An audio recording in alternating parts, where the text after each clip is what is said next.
You ever hear your mom call you a mistake at a dinner party? No? Cool. Then you probably had a normal childhood. Me? I was 13 the first time she told that story in public. One of those posh backyard barbecues with fairy lights and hors d'oeuvres no kid could pronounce. I was reaching for a paper plate when she smirked and said, "Mason here?" "Yeah, he's what happens when you trust gas station condoms." Everyone laughed. Even my dad nearly choked on his imported beer. Meanwhile, the first stood there holding that flimsy plate like it was a shield. Thing is, she loved telling that joke. It became her signature move. Friends, coworkers, hairdressers didn't matter. She always had that one in her back pocket. I learned to smile through it. Fake laugh even. Like, ha ha, yeah, I'm the oops baby, isn't that hilarious? Spoiler, it wasn't. My older sister, Amber, she was the chosen one. The straight A, varsity tennis, already got an internship lined up child. They had her name picked out before she was even conceived. I was more of a, well, let's say spontaneous event. At home, they called me extra. Not as in fabulous, as in surplus. Dad even joked once while tipsy and watching TV that I was his tax deduction. That stuck. By the time I was 16, I stopped trying to win their approval. I figured surviving their expectations was enough. I did my chores. I kept my head down. I existed quietly. Until the night I decided to stop existing for them entirely. It was my mom's birthday. Not the actual birth date dinner that was just the four of us at this overpriced seafood spot where Dad grumbled about tipping 20%. No, this was the event, her annual soiree for the neighborhood elite. She pulled out the good dishes, forced Dad into a shirt with actual buttons, and gave Amber a speech about making a good impression. Me? Nothing. No reminders. Not even a "don't say anything dumb." I wasn't even part of the equation. That should have been my first red flag. Still, I played along, set the table, lit the candles, smiled when the guests arrived. I was basically a glorified waiter in my own house. Then it happened. One of Mom's work friends, fancy hair, expensive laugh, asked if she and Dad ever considered having more kids after Amber. Mom, already 3 glasses into her Sauvignon Blanc, didn't even blink. "Oh, we were done after Amber," she said with that same laugh she used to scold the dog. But then this little surprise happened. She pointed directly at me as I carried in a tray of deviled eggs. "Birth control's only 99% effective. Mason's the 1%. Laughter. Like full-bellied, slap-the-table kind of laughter. Even Dad chuckled. I swear, I saw his drink tremble in his hand from the effort. Amber looked at her phone. I froze. That was the moment I knew. I didn't belong. Not to them, not in that house, not even in that room. I was a punchline with a heartbeat. I went upstairs, shut my door, and sat on the edge of my bed like someone had unplugged me from reality. Everything inside me just stopped. I didn't cry. Not yet. I opened my drawer, grabbed my backpack, and started packing. 3 shirts, 2 pairs of jeans, a phone charger, the birthday cash my grandma had mailed me, $50 folded, inside a cheesy card that said, "Hope 1616's your year." I hadn't even opened it until that night. I wasn't running away. Not really. I was extracting myself. Amber knocked softly as I zipped my bag. She didn't say much, just stood there in the doorway, eyes shiny. Then she stepped in and handed me her old phone and a crisp $100 bill. "Wait until midnight," she whispered. "They won't even notice until morning." I wanted to ask her why she was helping me, why she wasn't stopping me. But deep down, I knew she understood. Maybe she always had. At midnight, I slipped out through the side door. The house was dead quiet. No one stirred. No one cared. The night air was cold. The kind of October chill that slices through your hoodie and tells you winter's coming. I walked aimlessly until I hit the gas station at the edge of town, bought a bottle of water, used their Wi-Fi to figure out which buses still ran this late, ended up on a Greyhound heading 3 cities away. I didn't have a plan, no destination, just a direction away. That first week, I slept in the back corner of a bus terminal with one eye open, learned to make $5 stretch into a day's worth of vending machine calories. Got chased out of a mall bathroom once for brushing my teeth too long. No one came looking, not even a text. Eventually, I found a youth shelter that didn't ask too many questions. They let me stay for 10 days. I got a job washing dishes under the table at a sketchy taco joint that paid me in cash and leftover tortillas. That's where I met Jonah. He was 30, tattooed, and always smelled like engine grease. Caught me napping in the mop closet one night, and instead of firing me, he sat down and asked why a kid like me was hiding in a mop closet. I told him every word. When I finished, he just said, "Yeah, parents suck sometimes." Then he gave me a lift to his garage and let me crash on his couch. The next 2 years? Blur. Greasy work shirts, instant noodles, YouTube videos on how to build credit and file taxes. I got my JED, found a room to rent with a leaky shower, lived cheap, saved hard. I wasn't trying to thrive. I was trying to become unrecognizable, not to hide, but to return someday with receipts. Because one day I knew they'd come looking, and when they did, I wouldn't be the 1% mistake anymore. I'd be the consequence. The first time I had my own key, I slept with it under my pillow like it was made of gold. It was a chipped copy, barely fit the lock, and the apartment it opened was a glorified closet with a busted heater and exactly 3 working outlets. But it was mine. No one could take it. No one could barge in drunk or yell about bills I didn't create or say I ruined their life by existing. I had peace. Cheap, quiet, dusty peace. And honestly, that was enough. For a while. I was 17 when Jonah gave me my first big break. Not money opportunity. He ran a small car repair shop during the day, but on weekends he flipped houses. Not the HGTV kind. We're talking rundown. Cigarette smelling, roof leaking disasters no one else wanted. "You wanna learn?" he asked one Saturday, handing me a paint scraper and pointing at a wall that looked like it had seen better centuries. "Don't need experience, just need to show up." So I did, every weekend. Rain or shine, hungover or not, mostly not, because I couldn't afford the kind of life that involved hangovers. I scraped, sanded, painted, hammered, watched, listened, asked 100 questions. Slowly, I learned. Jonah wasn't just teaching me about drywall and paint. He was teaching me how to build something when everything you came from was broken. How to patch cracks without pretending they were never there. "You ain't what they said you are, kid," he told me. Once, while we sat on overturned buckets, eating cold burritos. "You're just the version they didn't know how to handle." That line stuck. I think I replayed it in my head 1,000 times. Especially when the self-doubt crept in. Especially when I remembered the way my mom's voice twisted when she called me her little accident. That voice still lived in the back of my mind, but now it had company. Jonah's voice, Amber's voice, my own voice slowly getting louder. At 18, I had a steady job with a legit paycheck and a mattress that didn't come from the alley. It wasn't glamorous, but I wasn't surviving anymore. I was living. Kind of.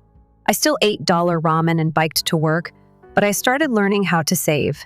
Not like squirrel away a few bucks kind of saving. I mean real stuff. Credit scores, secured cards, budgeting apps. I watched YouTube finance guys until I could quote APR definitions in my sleep. That's when I met Ava. Ava worked nights at a bookstore cafe, which sounded cooler than it was. Most of her job involved telling people the Wi-Fi password and scrubbing latte foam out of mugs.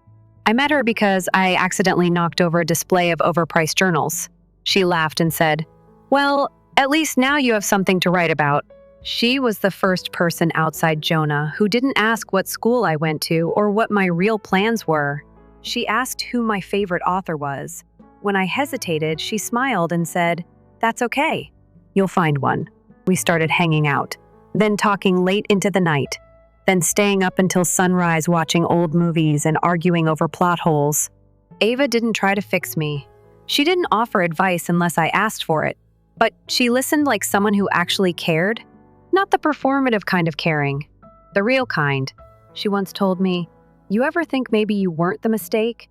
Maybe they just weren't ready for someone like you?" It hit harder than she probably meant it to, because I had thought about it. Every day.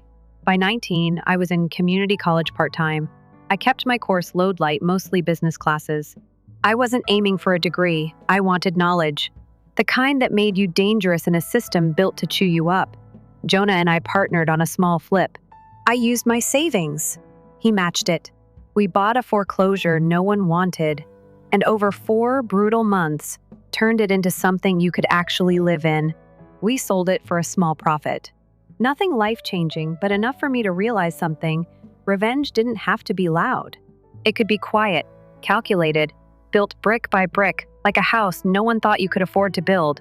Amber and I still messaged occasionally through that burner account she set up. She was in college now, halfway across the country, majoring in something smart and expensive. I didn't blame her for the distance, literal or emotional. We both had to survive in our own ways. She sent me updates sometimes about mom, dad, their finances, their social drama. Apparently, things weren't going great. Dad got laid off. Mom maxed out 3 credit cards trying to maintain her wine and gossip lifestyle. They sold the second car, then the hot tub, then started talking about turning my old room into a rental space for passive income. Irony? Not dead. But what really struck me was this: they never asked about me. Not once. Not when Amber mentioned she'd spoken to me. Not when she offered to show them a photo from my new place. They weren't curious. It wasn't that they didn't care. It was worse. They still thought I'd fail. Like I was just a long detour before crawling back home, broke and broken, begging for forgiveness they'd never earn. They didn't realize I was learning the game, and I was getting good at it. At 20, I met Luca. He was Jonah's cousin, worked in real estate. Not the sleazy suit and sunglasses kind. Luca wore beanies and hoodies and had spreadsheets tattooed into his brain. He taught me about undervalued properties, negotiation tricks, zoning loopholes. He taught me how to make money without making noise. "You want real revenge?" he said one night over drinks. "Get rich in silence. Then show up holding the deed to everything they thought you'd never touch." That night, something in me shifted. I stopped chasing safety, started building leverage. I didn't want to punish my parents, not yet. But I wanted to be ready when the day came, because I knew it would. Amber confirmed it when she called, her voice shaky. "They're spiraling, Mason. Selling furniture, borrowing from old friends. They won't say it, but they're sinking." I didn't say anything. I didn't gloat. But I did glance over at the folder on my desk bank documents, LLC paperwork, property listings. I'd been researching for months, and I smiled, just a little. Not because I was cruel, because I wasn't a mistake. I was the reckoning they never saw coming. By 21, my life was unrecognizable. Not perfect, just mine. My apartment had a working heater now. The floor didn't creak like it was haunted. My fridge wasn't empty. I even had matching dishes. Small stuff, yeah. But to me, it was like planting flags on little hills I'd climbed. Ava and I had moved in together. It wasn't some rom-com moment with candlelight and champagne. More like one of those, hey, we're basically living at each other's places anyway, conversations over microwave stir-fry. She brought books, mugs, and a diffuser that made the whole apartment smell like lavender and hope. And I brought a past I still hadn't unpacked. Amber kept in touch more often that year. She'd graduated, got a job in marketing, and moved even farther away from home. Our calls were longer, warmer, like we were finally letting ourselves acknowledge how messed up things had been growing up.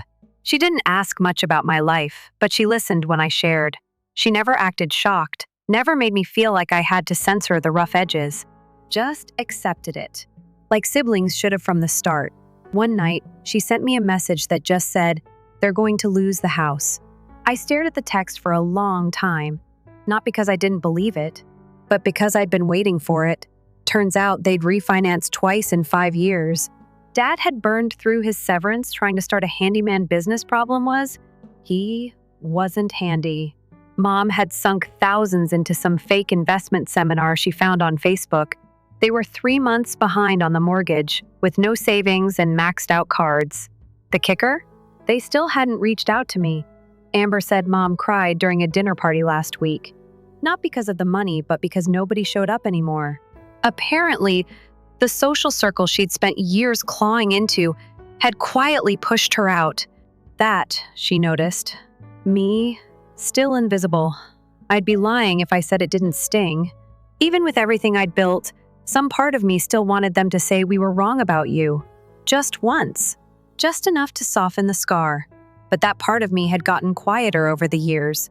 Now I was thinking like Luca, like someone who'd learned the rules behind the curtain. They were in trouble, and I had a choice to make. I didn't jump in right away. That would have been emotional. And emotion makes messy decisions. So I waited, observed, ran numbers. I contacted a guy. Luca knew a property manager who specialized in distressed assets. We mapped out how their mortgage was bundled, who owned the note, and how much equity was left. Not much. 3 weeks later, through an LLC I'd set up months before, I bought their debt. They didn't even know. They thought they owed the bank. They owed me. It didn't feel like revenge. It felt like balance. For years, they held power over me just because I needed them. Now, they needed me. But here's the wild part. I wasn't angry anymore. I didn't want to humiliate them. Didn't want to scream or demand apologies they'd never mean. I wanted them to understand what it felt like to be powerless, to need help from someone they underestimated. I wasn't the kid holding plates at their parties anymore. I was the person deciding whether they kept a roof over their heads. Ava saw it before I did. The shift in me. The late nights, the property records bookmarked, the silent brooding. "You're not doing this out of spite," she said one night, curled beside me on the couch. "You're doing it because no one ever fought for you, and now you get to fight on your terms." She always saw through the layers, always knew how to say things I hadn't figured out yet. 2 months passed. No contact. I didn't foreclose. Just let the clock tick. Then one morning, Ava walked into our kitchen holding her phone. "Your mom found my old LinkedIn profile," she said quietly. She sent a message. My stomach dropped. Not fear, not excitement, just the feeling you get when a ghost starts knocking. I read the message. "Hello, Ava. I believe you know my son. Please, it's urgent. We need to talk to him. Tell him we're sorry. Tell him it's family. Please." I sat down and read it again. Now they wanted to talk. Not when I was on the streets. Not when I was scraping by. Not when I begged them with silence for years. Now when their ship was sinking and I was dry on land, I didn't reply. But the next day, I got a call from Amber. "They found you," she said. "Mom's been messaging anyone with your last name, even distant cousins. She's panicking." "About me or the house?" I asked. Amber paused, then said, "Does it matter?" It didn't, but it did. She told me Dad had sobered up, said he was turning a new leaf, that he wanted to talk. Man to man, I almost laughed, but I didn't, because I wasn't a boy anymore. And I wasn't playing their game. I gave Ava the heads up, told her I was going to see them. Not at our apartment, not at theirs. Neutral ground, a cheap diner near the edge of their town. The kind of place with sticky booths and menus laminated back in 1998. I got there early, sat by the window, ordered coffee I wouldn't drink. They arrived 5 minutes late. Of course, my mom looked smaller, worn down, no makeup, her hair grayer than I remembered. Dad looked older too, but in that hollow kind of way. Like the years hadn't just passed, they'd taken things. They smiled like nothing had happened. I didn't. We sat. They made small talk. Asked about work, life, Ava. I answered with one-word responses. Finally, Mom said it. "We're in trouble, Mason." There it was. The shift, from catching up to catching a lifeline. She told me about the house, the money, the missed payments. Tears welled up as she spoke, like sorrow was something she could weaponize again. Dad stayed quiet. I listened. And when she was done, I leaned in, looked her in the eyes, and said calmly, "I know." She blinked. "What?" "I know. I bought your mortgage." Silence. Dead, sinking silence. She gasped like I'd just stabbed her. Dad's face went pale. "You? What?" "I own the note," I said, voice steady. "The bank sold it. I bought it. Legally. Quietly." Mom's mouth opened, but nothing came out. "You owe me," I continued. "Every missed payment, every dollar, every late fee." I took a breath. "But I'm not here to collect." They stared. "I'm here to give you a choice." I laid out the terms. They keep the house, but it becomes a rental. My rental. I set the rules. Rent due on time, no exceptions. If they miss 2 months, I foreclose. They want out? Fine, I sell it. They walk with nothing. But if they stay, there are other conditions. Real apologies. Not just to me, but to Amber. To themselves. Therapy sessions I'd pay for, but only if they showed up. No more pretending. No more family PR campaigns. Just truth. You could hear the diner clock ticking behind us. My mom nodded slowly. Dad whispered, "You really did all this?" I didn't answer. Because I wasn't doing it for recognition. I was doing it to prove something to the 16-year-old kid who walked out of their house with 40 bucks and a half charged phone. He wasn't a mistake. He was a builder, a storm, a mirror. After the diner, I didn't sleep for 2 days. It wasn't guilt or regret, just noise. My brain wouldn't shut off. Every time I closed my eyes, I saw their faces. Not how they used to look, but how they looked across that cracked Formica table. Scared, cornered, small. And me? I wasn't proud. I wasn't angry. I just felt full, like something heavy I'd been carrying finally settled into place. Not gone, just grounded. Ava stayed quiet that night. She made tea, sat on the floor beside me while I leaned against the couch, staring at nothing. I didn't want to hurt them, I finally said. She didn't look up, just replied softly, "You didn't." I could have let the house go, could have kicked them out. You didn't. I looked at her. So what did I do? She met my eyes then. Calm, steady. You showed them the cost. That stuck with me. The cost. Of jokes made too easily. Of silence when protection was needed. Of pretending love is only for the children who fit the plan. They made me feel disposable. Now they were paying rent to the one they tried to erase. A week later, the first check came, $1,800. Hand-delivered. No note. Just a money order in a white envelope. I didn't expect a letter. But some part of me still hoped. Hoped for something more than the transaction. A line that said, "We're trying." But old habits die slow. Amber came to visit that weekend. First time she'd been to our place. She walked in, looked around, and grinned. "Wow, real furniture. Plants. You even have coasters." I laughed. Had to convince Ava that stacks of takeout boxes don't count as decor. We sat on the balcony with drinks and let the air speak for a while. Then she said, "Mom's spiraling. How bad?" Posting quotes on Facebook about betrayal. Subtweeting me in group chats. "Told Aunt Jenny you were extorting them?" I sighed. "And Dad? Mostly quiet. But he's not drinking as much." "That's something, I guess." I didn't respond, because something still felt off. Later that night, I pulled out the old journal I used to scribble in when I couldn't sleep. Most of it was nonsense. Doodles. Grocery lists from when $20 was my whole week's budget. But in the back were pages titled, "If They Ever Ask Why." I read through it slowly. It wasn't cruel, it was honest. Lines like, "You treated me like an accident you had to live with, not a child you chose to raise." The jokes weren't harmless. They carved truths into me. You didn't have to beat me to break me. You just had to forget I was there. I closed it, unsure if I'd ever show them. But it reminded me why I couldn't just let this end with Elise. They needed more than consequence. They needed clarity. So I wrote them a letter, typed, 3 pages. No venom, no accusations, just truth. I told them what it felt like to grow up in a house where love had conditions. What it meant to carry shame that wasn't mine. What it took to unlearn survival just to make room for joy. I ended with this, "You don't owe me love, I don't need it anymore. But if you want peace, if you want redemption, it starts with acknowledging what was broken, not blaming, not spinning. Just seeing it. Fully, clearly, you get to choose who you are now. And I get to choose who I keep in my life." I folded the pages, placed them in a second envelope, and dropped it in the mail with no return address. I figured they'd know it was from me. 2 weeks passed.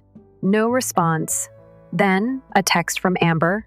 They're going to therapy, together, weekly, started last Tuesday. I stared at that message for a long time. Wasn't expecting it. Didn't trust it at first. But Ava said something that stuck. They may never become what you wanted them to be. But sometimes people need to hit the floor to realize the ground exists. That month, the second rent check came early, and it had a note. Just a single line, handwritten in shaky cursive. "We read the letter, we're trying." I didn't cry. But something in me softened. Not forgiveness, not yet, just a loosening of the rope I'd kept around my heart. Luca called a few days later. Wanted to grab lunch. We met at a little hole-in-the-wall Vietnamese spot we liked, ordered too much pho and talked real estate for an hour. Then, over coffee, he leaned in. "You're not done, are you?" I shrugged. "Not sure what you mean." He smiled like he already knew the answer. "You've been quiet, focused, dangerous. That's not retirement energy." He wasn't wrong. Ever since I bought that mortgage, something shifted in me. I saw how many other families were hanging by a thread. People who didn't have a Luca or an Ava, people who were one job loss or hospital bill away from losing everything, people like I used to be. So I started building something bigger, quietly. A nonprofit on paper, it was a housing fund. But the real mission was deeper, partnering with local contractors to renovate abandoned homes and rent them affordably to families in crisis. No background checks weaponized against poverty. No predatory leases. Just stable shelter. Jonah helped with the builds. Ava handled the admin side. Amber, surprisingly, offered to run social outreach. Said she wanted to use her marketing degree for something real. We called it Second Brick. Because everyone deserves a foundation, even if the first one cracked. One afternoon, I stopped by my parents' house. Not unannounced, I gave them notice. Told them I was coming by to inspect the property, make sure everything was up to code. Landlord stuff. The house hadn't changed much. Same siding, same porch swing. But something in the air felt different. Lighter. Mom opened the door. She looked nervous, but not fake, just unsure. "Hey," she said softly. "Hey," I replied. Dad was in the kitchen, sober, present. He offered me coffee. We sat at the table. Same one they'd used to mock me for years. But this time, no jokes, just quiet. They showed me paperwork from their counseling sessions. Notes, homework assignments, proof. I didn't ask for it, but they offered. Then Mom said something I'll never forget. "I still don't know how to undo what I did, but I'm not pretending it didn't happen anymore." It wasn't an apology, but it was real, and that mattered more. On my way out, Dad stopped me. He handed me an old photo. Me, age 5, sitting in the backyard, dirt on my cheeks, holding a broken toy plane like it was treasure. "I found this cleaning the garage," he said. "Thought, maybe you should have it." I took it. For the first time in years, I didn't feel like a ghost walking through their home. I felt like something else. Not their son exactly. Not yet, but maybe. The beginning of something new. There's something strange about healing. It doesn't feel like fireworks or a finish line. It feels like waking up one day and realizing your chest isn't tight anymore. That you heard someone laugh a little too loud and it didn't set you off. That your past doesn't walk into every room with you. Healing feels like silence. And silence, for a kid like me, used to be terrifying. Now, it felt earned. A few months after my visit to the house, I found myself driving past the old neighborhood more than once. Not because I missed it, but because I didn't. It was like walking through the dream of someone I didn't recognize anymore. Same cracked sidewalks. Same fake smiles from old neighbors who used to ask if I was the quiet one. Except now, I wasn't invisible. I owned half the block, and not for revenge, not for pride, for purpose. Second Brick had grown faster than we expected. One house turned into 3, then 6. Jonah took on more renovation teams. Amber started writing grants and cold emailing donors like she was born for it. Ava built the back-end rental systems, tenant support, paperwork that didn't feel like a trap. And me? I was learning what it meant to lead, not like a boss, like a builder. Someone who saw cracks and figured out how to fill them. Someone who knew what it meant to choose mercy without losing structure. You can't fix people, but you can give them somewhere solid to stand while they figure it out. One of our first tenants was a woman named Clarice. Single mom, 2 kids. Left a bad situation in another city and showed up with 3 garbage bags and a cat named Juicebox. She cried when I handed her the keys. I didn't know what to say, so I said what I wish someone had told me back then. "You're safe now." She hugged me like I'd pulled her out of a burning building. In a way, I had. People started talking. Quiet at first, then louder. We got featured in a small local news segment. Nothing major. Just a good news story between weather and sports. But the phone started ringing after that. People wanted help. Others wanted to help. We weren't just giving people homes, we were giving them proof that someone still cared. That survival wasn't the end of the story. But success doesn't come without shadows. One morning, I got an email from a lawyer. Turns out my parents had been talking to someone about ownership, about legality, about me. The email was short, cold. Basically said someone was trying to contest the legitimacy of the LLC that owned their mortgage. I forwarded it to Ava and Luca. Ava called instantly. "You think it's them?" "I don't know," I said. But I did. Luca confirmed it the next day. It was Dad. He'd hired a lawyer to see if there was a way to reverse the sale. Claim coercion or bad faith or something equally ridiculous. I should have seen it coming. The moment things got quiet, he started looking for ways to break it again. I didn't rage. I didn't retaliate. I requested a meeting. Not legal, not formal, just him and me. No mom, no Ava. Neutral ground again. Same diner, different booth. This time I ordered eggs. He didn't order anything, just sat across from me, avoiding eye contact. "Why?" I asked. He shrugged. "I don't know. Pride, maybe. Pride doesn't usually involve lawyers." He sighed. "It's hard, being helped by your kid." I looked at him for a long time. "You weren't helped by your kid," I said quietly. "You were helped by a man who used to be your son." That hit him. I could see it. His shoulders slumped, like something let go inside him. "I messed up," he said. "Yeah," I replied. He didn't argue, didn't explain, just nodded. And that meant more than any courtroom win. We withdrew the paperwork a week later. He signed a new lease without fuss, month to month, standard terms. I waived the security deposit, but not as a favor, as a choice, because mercy feels better when it's optional. Things with my mom were complicated. She wasn't sabotaging, but she wasn't changing much either. She still lived in the past. Still reached for the wine bottle when things got uncomfortable. Still posted curated sadness on social media. But she showed up to therapy. She kept writing in that notebook her counselor gave her. Amber said she'd even apologized to her, face to face. Progress, not perfection. And somewhere in the middle of all this, I started to feel whole. Not just okay, whole. The kind of whole that lets you laugh without checking the room first. That lets you build without bracing for collapse. That lets you sit still without wondering who might knock next. One night, Ava and I sat on the floor, eating Chinese takeout out of the containers. "Do you ever think we've peaked?" I asked, mouth full of lo mein. She grinned. "What makes you say that?" "I don't know," I shrugged. "Feels like I climbed a mountain, and now I'm just standing here waiting for lightning." She set down her chopsticks. "You didn't peak, Mason. You plateaued. Big difference." "Which is?" "Peaking means you fall next. Plateau means you rest before climbing again." I stared at her. "Damn, that's good. Did you read that somewhere?" "Nope, made it up." I kissed her like she was the smartest person I'd ever met, because she was. 2 days later, I got a letter in the mail. No stamp, just hand-delivered. It was from Clarice. She'd moved out the month before, got a new job. Better pay, a tiny apartment of her own. Inside the envelope was a photo. Her kids, smiling in front of a tiny Christmas tree. On the back, it said, "You gave us more than a roof. You gave us a reset. We'll never forget it." That's when I realized revenge wasn't what I'd built. Redemption wasn't even the goal. What I'd created, what we'd all created, was return. A return to dignity, to safety, to self. I used to think closure would feel like a slam, a door shut, a lock clicked. Me on one side, them on the other. But real closure is quieter than that. It's not about cutting people off. It's about not needing them to be different just to breathe freely.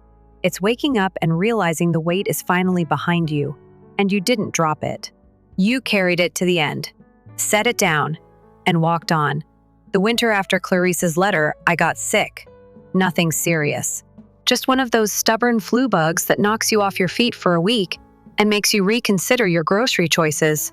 Ava was out of town visiting her folks, so I had too much time to sit with myself. No meetings, no renovations, no emails, just me. 3 blankets, a sore throat, and a decade of memories poking around in my chest. Funny how quiet makes things louder. One night around 2 a.m., I found myself scrolling through the old burner email account Amber and I used back when I ran. Most of it was junk now, spam, expired logins. a few unread messages from the early days. But one thread caught my eye. An old chain between me and Amber. I clicked, and there it was, an email I'd forgotten I ever wrote. Subject: if I disappear, it was from the week I left home. 16-year-old me, typing in some corner booth at a bus station. My grammar was a mess. The formatting worse. But the words? They hit like lightning. If I don't make it, tell people I tried. Tell them I wasn't just running away, I was chasing something better, something mine. If I make it, I don't know, maybe one day I'll come back and make it right. Not for them, for me. I sat back, blinking. It felt like a time capsule from a ghost. Except I wasn't a ghost anymore. When Ava got back, I told her I wanted to write something. Not just a blog post, not another grant proposal or business pitch, something true. So I did. I spent 3 weeks writing a piece called The 1%, part story, part confession, part blueprint.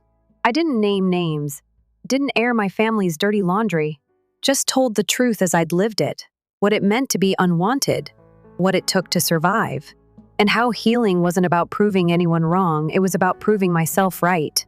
We posted it on the Second Brick site. Ava sent it to a few newsletters. Amber shared it quietly. We didn't expect much. Then it exploded. Emails flooded in. Hundreds, then thousands. People telling their own stories. People who left. People who stayed. People who were still trying to figure out which one they were. A teacher messaged me saying she shared it with her entire senior class. A woman in Oregon said it gave her the courage to leave an abusive home. A man in his 60s said it helped him forgive a father who never apologized. None of it felt real, but it was, because pain recognizes pain, and healing echoes. I got a letter in the mail a few weeks later. Real letter. Stamp and everything. From Mom. I sat with it for 3 days before opening it. It wasn't long, just a few paragraphs. But it was the most honest thing she'd ever written to me. I don't know how to erase what I did, and maybe I shouldn't try to, but I see it now. Every joke, every dismissal.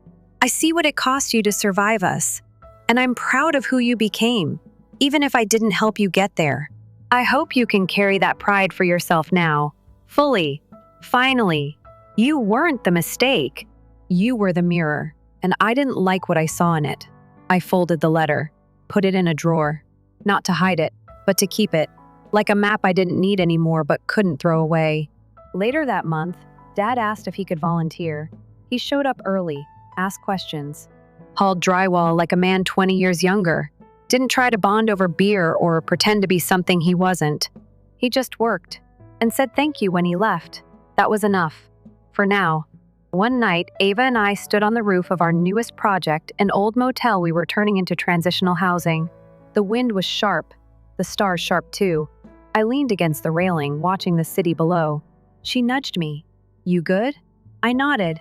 Yeah, just thinking. About what? I looked over at her. Legacy. She raised an eyebrow. You planning to die or something? I laughed. No, just thinking how strange it is. All of this came from one night, one decision, one kid with $40 and a backpack. She looked out over the street. Yeah, she said, and a storm in his chest. We didn't stay long on the roof, but something shifted up there. Some last piece of the past finally stopped chasing me, and I didn't need to run anymore. Last week, we held a community event. Food trucks, music, tours of the new space. I stood at the edge of it all, watching kids run around, watching their parents relax for maybe the first time in months. Then someone tapped my shoulder. I turned. It was Morris, Amber's old friend from way back. He looked the same, a little older, a little wiser. I read your post, he said. I nodded. I used to think you were just quiet. Now I get it. You were holding in a story no one bothered to hear. I smiled. Guess I'm not quiet anymore. He laughed. Nope. Now you're loud as hell, man. Before he left, he asked something I hadn't thought about in a long time. You ever regret it? The leaving, the silence, the storm I let loose. I thought about it, really sat with it. Then I shook my head. No, I said. Some people are born into peace. Some of us have to build it. He didn't say anything, just clapped my shoulder and walked off. That night, I walked home alone. No music, no phone, just the streetlights and the rhythm of my own footsteps. I passed the corner where I used to sleep behind the gas station, past the bus stop where I first looked up routes with free Wi-Fi. Everything looked smaller now, but I didn't feel big, just grounded, solid, like a foundation poured steady and slow, not to forget where I started, but to hold what I'd built. When I got home, Ava was waiting with 2 mugs of tea. She handed me mine and asked, "So what now?" I smiled. "Now?" I sipped my tea, let the warmth settle deep. Now we build higher. Story 2. To make sure my wife didn't sense the burden I was bearing, I brought supper and flowers home the day I was dismissed. She snorted as she glanced at the bouquet, wondering if it was a guilt present from a clown without a job. "See, that's what a failure looks like," she told our daughter after tossing it in the sink. I grinned and remained silent. After 3 weeks, I received 47 frantic texts pleading with me on my phone. As I have done for the previous 7 years, I, 38, woke up at 5:30 on what began as a typical Tuesday, kissed my sleeping wife Isabella, 36, on the forehead, prepared coffee, and went to work. My existence appears to be structurally sound. Not at all, spoiler warning. Declan summons me to his office at around 10 in the morning. The initial support beam broke at that point. Restructuring and budget reduction, nothing private. My job was being cut. When the bottom line needed to be trimmed, 7 years of devotion and continuously surpassing goals meant nothing. As if the floor had turned to quicksand, I sat there. As he rambled on about tough choices and appreciated efforts, he nodded robotically. It was a good severance payout, 3 months' pay plus benefits. However, it wasn't the purpose. Just now, my identity had been jackhammered into the ground. I had always been the person who got things done, the one who was reliable, and the one who provided. For 20 minutes, I sat in my car and gazed at the steering wheel. Did not weep. Did not strike a blow. Simply recalculating. Similar to having to choose a different route when your GPS loses signal. My mind kept alternating between this strange peace and fear. At that point, I decided that looking back was the first thing that was going to ruin my marriage. I made the decision not to go home and mope. Instead, I went to Trader Joe's, picked up this lovely bouquet of hydrangeas and lilies, bought ingredients for Isabella's favorite pasta meal, and picked up a good bottle of red wine. I spent $65. We're a team, I reasoned, even if I probably shouldn't have spent. Together, we'll get through this. Well, anything. I was a complete fool. Arrived home early, spent 2 hours perfecting everything. Discovered candles as well. Candles? The table resembled a scene from a romantic comedy meal. I wanted to lessen the impact, to demonstrate that, despite losing my work, I was still able to support my family and that everything would be well. Around 5:30, Isabella and our daughter Catalina arrive. She received a F in her piano lesson. Her expression just changes as she takes one glance at the table, the flowers, and the entire arrangement. Not astonishment or gratitude. Something very different. Her first words aren't as she stares at me. "What's the event? This is beautiful." "Not at all," she says. At work, something occurred. Her problem-spotting skills have always been oddly precise. In an effort to keep things light in front of Catalina, I inform her that we should discuss after supper. Isabella won't have it, though. At that moment, she demands to know. I thus calmly and logically explain that I was let go due to budget constraints, but that we have savings and severance and that I will find another job soon. She glances at the bouquet at that point. I continue to hold like a fool. In fact, she snorts. "What's this?" she asks. A gift of guilt from a clown without a job. The words struck like a sledge. However, what followed destroyed the foundation of what I believed to be our marriage. She comes to the kitchen sink, grabs the flowers from my hand, and tosses them in. Water spills everywhere when they are really thrown. "See, that's what a failure looks like," she adds, turning to Catalina. Our daughter was standing there, looking afraid and perplexed. I grinned and remained silent. I was in a state of shock, not because I'm a Zen master. Our relationship's design abruptly differs greatly from what I had been constructing with Catalina. Began to weep. "She should quit being so theatrical," Isabella said. Isabella went on a tirade about obligations, mortgages, and how she didn't sign up for this as dinner sat there getting cold. The actual excavation started that night after Catalina had gone to bed. Isabella often reminded me of how awful this situation would be. How should she approach her friends? What about their planned vacation to Aspen? What about membership at the country club? Not once. Not once. Did she inquire about my well-being? That night, I slept on the couch. I couldn't stand lying beside her, looking up at the ceiling. Memories began to return.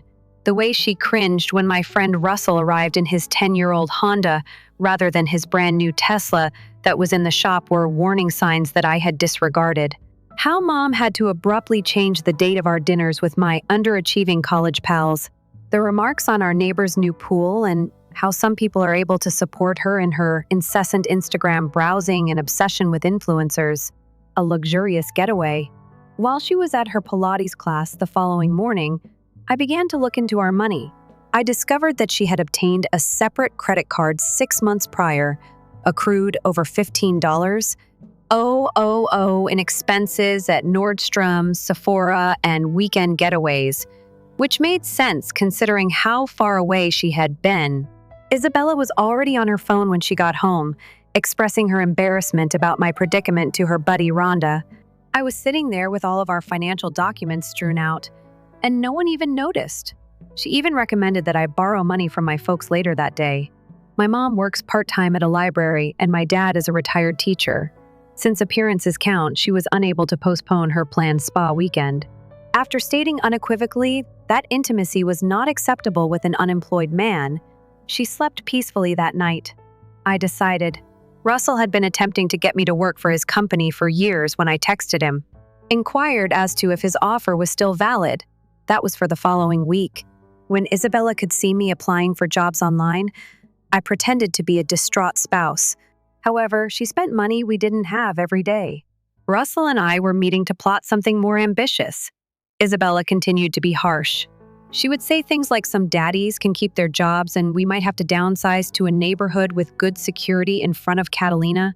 Every jab, every sarcastic comment, every disgusted glance, whenever I would recommend reducing spending. Each of them served as a foundational element for the subsequent events. The plans were finalized by the third week. Isabella was still in the dark. On day 21, after being dismissed, she was too preoccupied with telling our friends how she was helping her struggling husband while still removing herself emotionally and monetarily. I made all the final arrangements with Russell. Isabella informed me that same evening that she needed time away from all of this negativity, so she was bringing Catalina to her sister's for the weekend. The time was ideal. They left a notice from our joint account on my phone in the morning. Isabella and her sister had just taken out $5,000 for their mental health getaway. Grinning, I packed my necessities. After 2 days, my phone began to explode.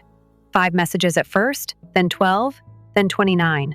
47 voicemails, calls, and messages at the end of the day. However, that is a tale for another article. I need a drink simply from writing it all out, and this one is already too lengthy. Compound interest is charged on emotional debt, updated every day. I want to start by saying thank you for the crazy reaction to my previous post. 13 upvotes and a freaking Reddit gold were unexpected. My marriage is a dumpster fire, and some of you are much too engaged in it. Haha. But thank you for the support. Kept me sane during the subsequent events. Where had I gone? Correct. My phone is blowing up with 47 texts. To fill in the 2 weeks between unemployed clown day and the message explosion, though I'll go back a little. Isabella was already in full damage control mode the morning after she was dismissed.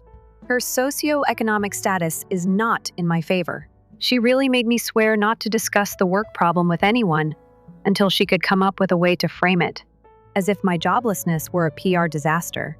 She hesitated to throw out the flowers from the kitchen sink, so they remained there, drooping and forlorn, said that they served as a reminder of the repercussions, psychological conflict, in our own kitchen, exactly. On the third day, a strange thing began to happen to Catalina. She started questioning me about if I was truly a failure and whether we would end up homeless. It crushed my fucking heart, just as my mother said. I took her aside and told her that losing a job does not equate to failure. It's merely an occasional occurrence. She seems to understand. During this conversation, Isabella entered and rolled her eyes so violently that I felt she could strain something. I was constructing scaffolding for the next step in the meantime. I would pretend to look at job sites on my laptop every morning so Isabella could see me. However, I would immediately switch to Zoom calls with Russell, hammering out details after she left for her daily workout or lunch with Rhonda. For years, Russell had been attempting to enlist me as a partner in his consulting business. Because I was devoted to my employer, I had always said no. Ironically, however, the ground has now been cleared for a new project. The company plan was sound. We would make use of Russell's current clientele and my technical expertise. Forecasts indicated that we would turn a profit in 6 months, even if we were being conservative. Russell was thrilled to have me on board at last. We were going to crush it, he insisted. Isabella really stepped up the psychological destruction in week 2. She began by subtly sabotaging my application by unintentionally shutting down my laptop while I was in the middle of it and making a remark about how amateurish my resume appeared in comparison to her friend's husband, who is proficient in formatting. Catalina then sat me down for what she called a reality check one evening after she had gone to bed. Isabella clarified that I had to accept any job, even in fast food or retail, and lower my standards. In fact, she recommended that I apply to the local Target, where her teenage son works as a yoga friend. Beggars can't be choosers, she shrugged when I pointed out that the temporary pay cut would be enormous. 4 weeks prior, the same woman had insisted that we update our fully functional kitchen due to the embarrassingly outdated cabinets. I scheduled a meeting with a financial advisor for that evening. Isabella was unaware of this. I believed I had been at a job interview. The advisor's expression when I showed him our whole financial picture was educational. As it turned out, we were just one big spend away from danger. My job loss just took out the first level of the house of cards that Isabella's spending had erected. Most worrying, she'd taken out a personal loan 6 months ago that I knew nothing about, $22,000. For what purpose? Designer bags, a hidden Botox fund, and a just-in-case account. Her buddy Rhonda had told her every wise wife keeps hidden from her husband. I walked out of that office with 2 things: a clear picture of our financial realities and a steadily developing strategy. Secure my own financial foundation, distinct from Isabella. Document everything for the inevitable repercussions. Protect Catalina at all costs. Finalize collaboration with Russell. The neighborhood barbecue took place that weekend. It's really awkward. By then, everyone was aware of my employment status because of Isabella's Whisper network. Neighbors were generally cool, provided connections, proposed vacancies. Then Declan arrived, though, the man who fired me, my former employer.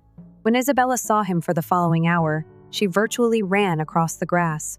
She listened to everything he said, laughing uncontrollably at his cheesy jokes, directly in front of me, touching his arm, directly before his wife.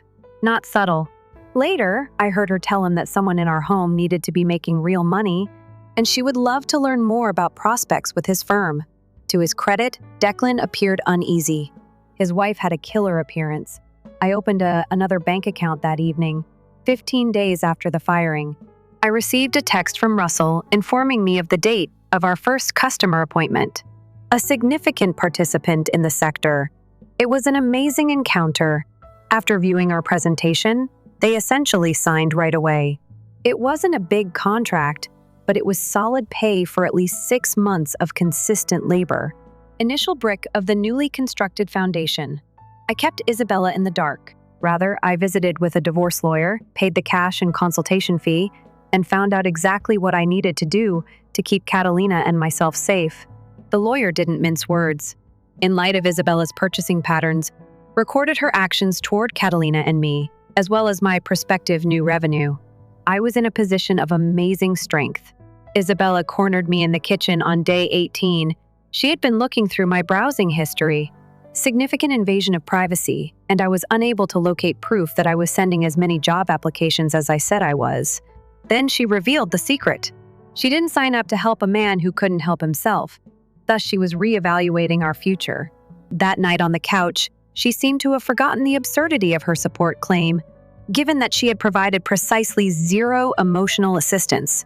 Yes, still dozing off there. I completed the lease for a little 2-bedroom apartment close to Catalina School. Introductory documents for the business collaboration with Russell. Movers were scheduled for Isabella's absence. On day 20, Isabella said that she and Catalina would spend the weekend at her sister Joanne's house. Said she needed time away from me and all the bad vibe in the home. I answered, "I understand," and nodded. It was the first time I had truly grinned in weeks. I carried out the plan with military accuracy as soon as they departed on Friday afternoon. My essentials were moved to the new apartment. The business partnership was formally established through papers, and my share of our shared money was sent to my new account. Only my half, who was well documented, placed official divorce papers on the kitchen table. These documents contained a comprehensive custody arrangement for Catalina, as well as written statements that revealed Isabella's covert credit card and loan spending. I wrote a letter to assure them that I was not leaving our family. Away from someone who viewed me as nothing more than a paycheck, I was rebuilding myself. Our first press release went up on Saturday morning and was picked up by an industry newsletter and a local business publication. I was collaborating with Russell's current company to start a new division. Not much, yet it's reliable, decent, and has genuine promise. Catalina and Isabella were expected return on Sunday night. Sunday afternoon, Isabella had recently taken out $5,000 from our joint account, according to the buzzing notice on my phone. Risk of a last-minute panic shopping flight? Who knows? 6:14 p.m. My phone received the first SMS on Sunday. She had obviously just found the documents after returning home. I had 5 texts by 632. There were 47 messages, voicemails and missed calls by 715, 12 by 8, 00 and 29 by midnight. They began in utter anger. "Coward, how dare you? Now crawl back home. Change to threats after that. I'll let everyone know that you left us. Catalina will never be seen again." Then there was financial panic. "Where is the money? What did you do?" At last, at about message 38, the tone was very different. "I was wrong. We can resolve this. Come home, please." With the exception of a quick text message saying that I would pick Catalina up from school on Monday for our scheduled time together and that going forward, all correspondence should go through my lawyer. I didn't reply to any of them. Joanne, Isabella's sister, called at 1:23 a.m., anticipating more abuse. I responded. She was calling to apologize instead. For what purpose? 3 weeks ago, I told Isabella to get rid of my worthless ass. Isabella had been preparing to leave me anyhow, it turns out. Her timeline was accelerated by the loss of her job. Joanne was aware of what was going on after seeing my business announcement online. The worst part? Isabella hadn't even mentioned the incident involving the flowers in the sink to her sister, or accusing me in front of our daughter of failing. She had portrayed herself as the encouraging spouse coping with a melancholy husband. That night, I slept better than I had in a long time. I was alone, and nobody was letting me know how disappointing I was. I woke up to a LinkedIn notification on Monday morning. My former boss, Declan, had shared our business announcement with a positive recommendation and endorsed me. I shit you for not adding me as a friend on my Strava app at 3 in the morning. Isabella had also slid into my direct messages on all of the platforms we used together. It dawned on me then that the demolition was not finished. The rebuild was only getting started. The last update. All right, the long-awaited finale is finally here. NGL, you strangers' support has been strangely therapeutic. You have my gratitude, Reddit Hivemind. My ex-wife was never as supportive as you guys are. So there I was in my new apartment, waking up on Monday morning. IKEA furniture that I had hurriedly put together the previous evening with 3 screws that were definitely not supposed to be left over, and bare walls. Damn, if it didn't feel like freedom. The place smelled of new paint and short-term decisions. The silence was the first thing I noticed. No sighs of passive aggression, no slamming of cabinet doors to express dissatisfaction. Just tranquility. And there are still a ton of notifications on my phone. While I was brushing my teeth, message 48 appeared. James, please just talk to me. This isn't fair. By message 53 during my first cup of coffee. I didn't mean those things. I was just stressed about money. Message 59. As I was heading out the door, I talked to a lawyer and what you did is abandonment. I can take everything. The psychological blueprint of someone panicking is fascinating to watch when you're not the one under the wrecking ball anymore. First stop that morning, Catalina School. I'd emailed her teacher the night before explaining the situation. Miss Thompson was amazing. Had Catalina ready when I arrived. The look on my daughter's face when she saw me waiting was complicated. Relief mixed with confusion mixed with that weird guilt kids feel during divorce, even when none of it is their fault. In the car, I kept it simple. Told her mom and I were going to be living in different houses for a while, that I had a new apartment near her school where she'd have her own room, that both of us loved her very much. And none of this was because of anything she did. She asked if it was because I was a failure. Those exact words, Isabella's demolition work had gone deep. I had to pull over because my hands were shaking too hard to drive. I explained that losing a job doesn't make someone a failure. How? Sometimes companies just need to make changes, and it has nothing to do with how good you are at your job. Told her about the new business with Uncle Russell. What did she say? But Mom said, you couldn't get a job because you're not good enough. There's a special kind of fury you feel when someone uses your kid as emotional ammunition. It's cold and calculated and sits in your chest like concrete. Anyway, I took Catalina for ice cream, then to view the new flat. She spent 20 minutes arranging her stuffed animals on the bed in the second bedroom. Said she likes that she could hear birds through the window. Small wins. When I dropped her back at the house that evening, Isabella was waiting on the porch. Her immaculate makeup. Immaculate new clothes I'd never seen before. The transition was wild from scornful to desperate. In 72 hours, she tried to embrace me. I stepped back. She started crying right there on the porch. Said we needed to chat, that she'd made an awful mistake, that she'd been under so much pressure with her pals all doing so well, and she just snapped. I nodded, stated we would discuss through our attorneys, assured Catalina I'd see her Wednesday for our next arranged time together. Left Isabella standing there as I drove away. Terrible, maybe, but nowhere like as terrible as witnessing someone dump flowers in a sink and declare you a failure in front of your kid. Tuesday morning, 17 fresh messages overnight. Plus, Isabella had gone for social media meltdown, shared a flashback photo of our wedding day with some bullshit message about battling for love and staying by your mate through adversity. The comment section was illuminated. Half her pals providing support, half visibly perplexed as she'd been trashing me to them for weeks. At approximately 10, Russell called. Our customer requested to increase the project's scope because they were so happy with the first job. Stable and increasing, but not yet very wealthy. The base was becoming firm. Catalina was picked up on Wednesday as planned. Isabella had appeared at the same time. Dentally intended to depart as soon as I got there. I had always admired the blue outfit she wore. Asked if we could have coffee together so we could chat. I'll think about it, I answered. Once the preliminary legal matters were resolved, the corners of her smile broke slightly. Mommy had been sobbing a lot, Catalina said, and she had thrown out all the wine in the house because she had been cleaning so much. The typical stress reactions of someone who has just learned they made a terrible calculation. 1 week after the split, on Friday, there were 106 messages. They had progressed from rage to pleading to thorough justifications of how she would now back my aspirations and always secretly believed in me. The financial reality check followed. Isabella's lawyer got in touch with Mind. In order for us to go to therapy, she wanted to put a stop to the divorce process. My lawyer clarified that this wasn't how it operated.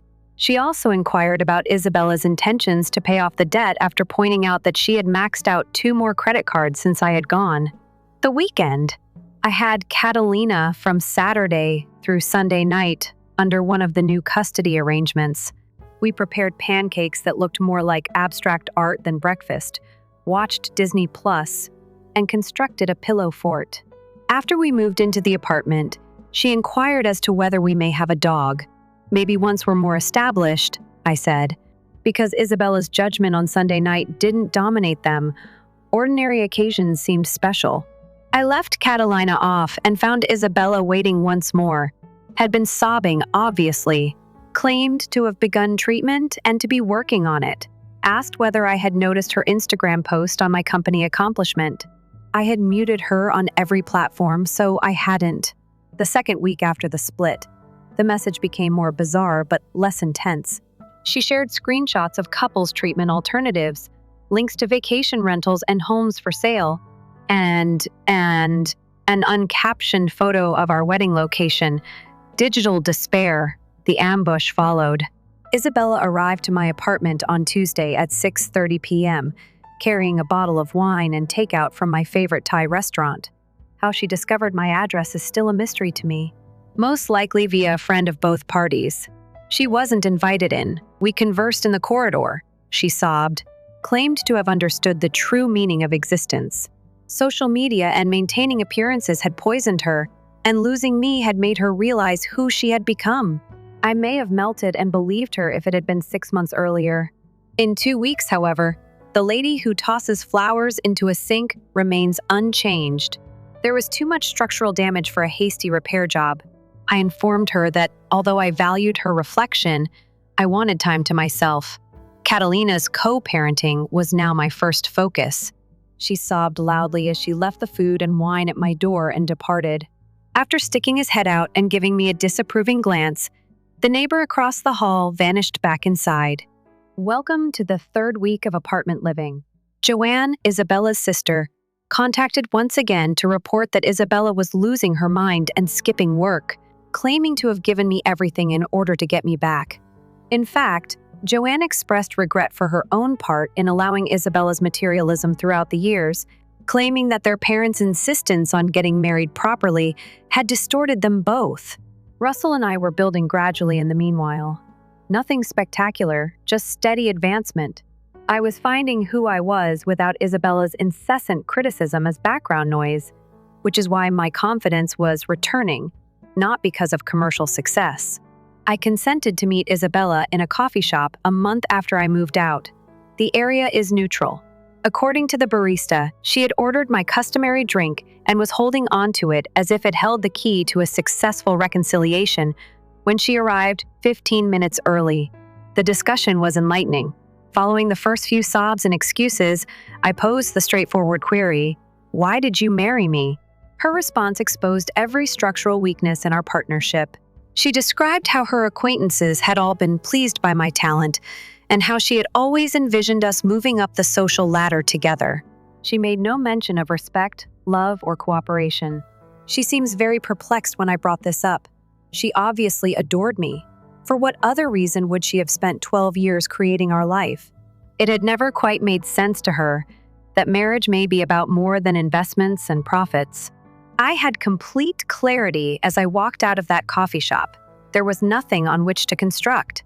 After 6 months, this leads us to the present. The situation has become more normal.